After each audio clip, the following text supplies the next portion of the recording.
திருவண்ணாமலை கிரிவல பாதையில் தோன்றிய சித்தர் ஒருவர் தரையிலிருந்து வானத்தை நோக்கி ராக்கெட் வேகத்தில் பறந்து சென்ற சம்பவம் பெரும் பரபரப்பை ஏற்படுத்தியுள்ளது.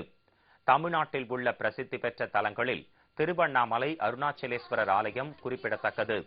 பஞ்சபூத சிவஸ்தலங்களில் அக்னிஸ்தலமாக போற்றப்படும் இங்கு ஏராளமான சித்தர்களும் யோகிகளும் இன்னமும் வாழ்ந்து வருவதாக கூறப்படுகிறது. திருவண்ணாமலை அடிவாரத்தை சுற்றி பக்தர்கள் கிரிவலம் வருவது வழக்கம். மின் ஊழியர் ஒருவர் கிரிவல பாதையில் சென்று கொண்டிருந்த போது சாலையோரமாக இருந்த மரத்தடியில் சித்தர் ஒருவரை கண்டார். ஜடா முடியுடன் காட்சியளித்த அந்த சித்தர் அந்தரத்தில் நடந்ததால் ஆச்சரியமடைந்த மின் ஊழியர் அந்த காட்சியை தனது செல்போனில் படம் பிடித்தார். திடீரென்று அந்த சித்தர் தரையிலிருந்து வானத்தை நோக்கி ராக்கெட் வேகத்தில் பறந்து சென்று மறைந்து போனார்.